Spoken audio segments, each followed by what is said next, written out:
It's the year 2015 and Biff Tanner has stolen the DeLorean. He is now headed out into a disastrous path, trying to make his own life better, but at the same time jeopardizing the entire universe.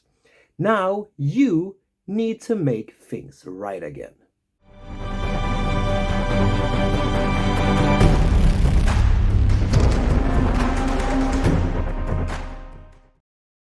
Hi and welcome to the channel, my friend. I am Richard Genders and you are watching Genders Gaming, a channel dedicated to analog games. And today we are going to travel through time in Back to the Future, the Dice Through Time game. This is a game where you try to fix the problems that Bill Tanner have caused by putting back everything in time where they belong. This is a 2 to 4 player game, around 45 to 60 minutes of gameplay, and from 10 years and above. Published by Ravensburger. I'm going to show you the setup of this game and I'm going to show you how to play it. I'm going to go through the different rules and the different steps of this game. So once you have watched this video, well, hopefully you can just start to play the game instead. So let's just take a look at it. This is the setup of the game. In the middle of the gaming area you have the big board for all players to easy reach. Next to the board you have the paradox tokens and the Einstein tokens. These should be shuffled real good as there are another side to them and I will explain more about these later. Then you need to shuffle all the event cards. These are the event cards of the game and you should place them on their spot on the board. Beneath the event deck you have some item cards. These are all sorted up according to the year standing on them. So on the cards you have a year, here it's 1885, and it should be put beneath the matching year. Depending on how hard a game you want to have, you need to add different amount of item cards in each deck. If you want an easy game, you should have 2 item cards in each deck. A standard game, you should have 3 item cards. For a hard game, you should have 4. And for extreme mode, you should have all of the item cards in the different decks. We need to place the out of time token on 0 on the time track. We also need to place the bills matching their time on all of the Biff starts spots on the board. Each player chooses a color that they would like to portray as, take the matching dice and the cool little car, but also the player board matching that color, and put them in front of them. The first player is the oldest one in the game, the one that has traveled through time the most, and gets the first player token. Last thing we do in the setup is to place out our cars on the clock tower location, matching the color that we have picked. So that was the setup of the game. It goes quite quick. You place out the board, you place out the item cards depending on how hard a game you want to have. You pick your color, you place out your cards, and you place out the cool little Biff standees here on their starting place. Now we are ready to start playing the game. And like I told you, this is about you going through time, trying to fix the mistakes that this damn Biff has caused. And we do this by using our actions here. The dice are our actions, and we will use these actions to try to place out the different items that Biff have misplaced, and we want to bring them back in their correct time and place. This game is played out during 6 different steps, and the first step is to draw event cards. Depending on how many players we are, we should draw different amount of event cards. If we are 2 players, we should draw 3 event cards. But we are 3 players, so we should actually draw 5 event cards. If we are 4 players, we should draw 8 event cards. Once you have resolved the special event, you put it in this discard pile next to the event deck. Next thing we need to do is to reveal the event cards that we have just drawn, one at a time.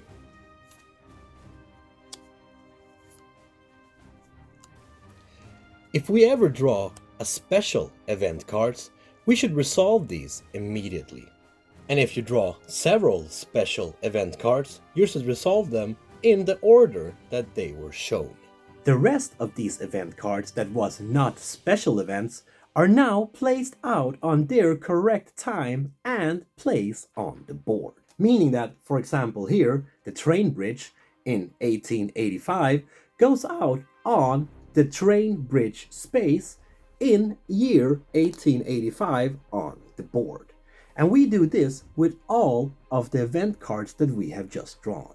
That was the first step, to draw event cards, show them and place them out on the board, and take care of special events right away.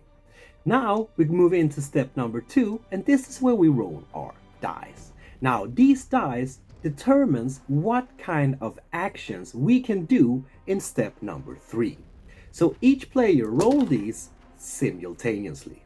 Now we move into step number 3, and this is where we get to perform the actions that we have just rolled. But what do they actually mean, and what can you actually do? Well, let me show you. The first action you can do is the flux capacitor, and this will let you move your car out on the board. To do this action, you simply take your die and you place it on your player board to show that now you have spent this action. So the flux capacitor will let you move your car, but you can only move to the same location in a different year. Meaning that you can move from one clock tower in 1955 to another clock tower in 1885. But you could not move to the mansion or the cafe, blacksmith, saloon, and so on. Players can also choose to use the arrow, which will also let you move your car. But the arrow will only let you move to a different location in the same year, and not to a different location in another year. And then we have the fist. The fist will let you move Biff. If you're standing on the same location as him, you get to move him one step in the same year. The lightning symbol will let you re-roll any amount of unspent dice of your choice. The dark brown symbol will let you remove any 2 paradox tokens from the board. I will tell you more about those ones in a bit. Lastly, you can spend the wrench to use the icon on the event card instead.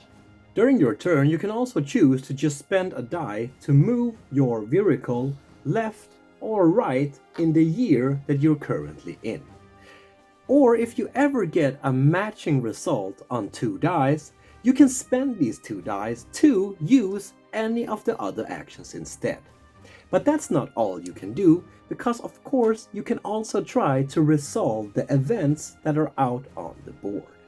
To resolve an event, your DeLorean must be on the location where the event you want to resolve is located.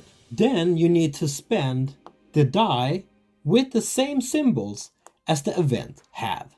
Here, for example, on Lou's Cafe, you have 2 different symbols, meaning that you need to spend 1 dock and 1 wrench to be able to complete this event. If Biff is standing on the location of the event that you're trying to resolve, you need to move him first. You cannot resolve an event while Biff is at the location. Some of the events that you are trying to complete might have several different events on them, making them a lot harder to complete. Which is why it's so important for the players to actually work together. Because the more symbols that are on the same location, well, the harder it's going to get for you to do this alone. Once you have completed an event, you take the card and you put it next to the board in a discard pile. If there's any paradox tokens on this location, you remove them as well. Then you take an item card from the year that you have solved the event, and you place them underneath your player board, where it says items to return. These items now needs to get back to their correct time and their correct place. Each player may only have 2 item cards beneath their player board as a maximum. But how do you get these items back to the correct year and the correct location? It kind of sounds like a lot, doesn't it? Well, it can be, but it can also be quite simple. To return these to the right space and time, you need to be on the location where the item belongs, and the correct year, of course. If there is no unsolved events here, and Bill is not on the location, you can simply return this item back to where it belonged. You do this by just placing it next to the board in a discard pile. But if there is an unsolved event on the location, or if Bill is standing there, or both things are in the way, you need to resolve and remove that first to be able to place back the item where it belongs. But if you actually manage to return one of the items that was missing in time, you get two rewards. The first one is to move the out of time token one step to the left. But you also get to take one of the Einstein tokens. Now, this is an action that all players can choose to use during their turn. The more items you return, the more Einstein tokens you will get. There is still one last thing the players can choose to do, because they can choose to do the rippling die, meaning that they take one unspent die and put it next to their DeLorean. Now, in the subsequent turns, the other players can choose to use this die, if they are located at the same location in the future, meaning that they cannot use it in the past. But it kind of makes sense, right? I mean, you place it here on the clock tower in 1955, meaning that in the future, someone else can find it and use it again. But they can't find it in the past because you haven't placed it in the past. Once a player have chosen to use this die and taking the action, the die goes back to its owner. I can imagine that it would be quite a shock to meet yourself from the future and hear them say, "Hi, I am you from the future." And this game is no different, because every time two cars meets up on the same year on the same location, we are messing with space-time continuum. And we need to move the other time token up 2 spaces. When all players have done their actions, we move into step number 4. And now, sadly, it's time for us to move the other time token forward on the time track. But to know how many steps we need to move it, we need to go through the different years to see which one has the most amount of events. And then we need to move the other time token that amount. On these 3 here, for example, we only have 3 events. But in 1885, we have 5 events, meaning that we need to move the other time token forward 5 steps. In step 5, we need to put paradox tokens on each event that made the other time token move forward. And this is the way the game goes on until we hopefully manage to get all of these items back to where they belong. Or if the other time token goes to the last step on the time track and the universe breaks into pieces and we all die.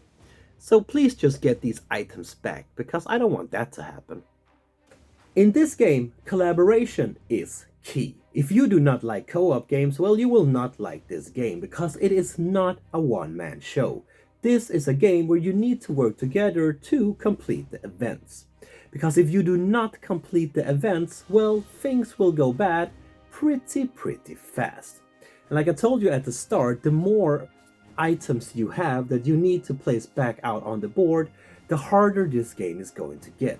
Because if you have 5 items in each year that you need to give back, you all of a sudden have a lot of things that you need to complete. And to keep managed on the other time token, you need to keep the events on a low, which is why you need to work together to try to complete the events so the other time token won't move fast forward, because you need to keep that on a minimum if you want to beat the game. Also, to move the builds around here, you almost need someone that just goes in and moves them around and clear the places so another player can come in and actually do the events. Same thing with the Einstein tokens. It is important that all players get to see these and all players get to use them, because you never know what kind of predicament you will be in where your dice are just not enough and you need that extra punch to maybe move a bill around to actually be able to complete the event. This game itself is quite strategic and you need to have a lot of planning to know where you want to go, and so your car is actually in the right position so you are able to do and complete what you want and need to complete. If you are a fan of the Back to the Future movies, you will probably enjoy this game, as there are super many references to what happens in the movies, and you will probably remember and recognize a lot of the different scenes. The board itself is quite easy made, in bright beautiful colors and easy to understand for all players, both new and old. The overall quality of this game is quite good. The tokens have a nice feeling to them, the board has a nice feeling, you have the little cards here, that's a nice little feature, and there's not that much details on them, but there's enough to make this game become a little bit more interesting. Same thing with the cards, they have a good nice matte feeling to them. The dice have nice colors and there's a cool little artwork on them as well. The only thing in this game that I'm not that happy about is the actual player boards. I mean, this is just a thin piece of cardboard here and there's no cutout on anything, so if you all of a sudden push the little board around, the dice will just fly around on it. And I mean, it's not a problem because you still have the symbols on the dice, so as long as you don't flip the damn thing and the dice fly around, it won't affect the game. But still, it would be nice with just a little bit thicker cardboard here and maybe just a little cutout here to keep the dice in place. But then again, this game is not that expensive. So what you get from the amount you pay, well, it's quite good.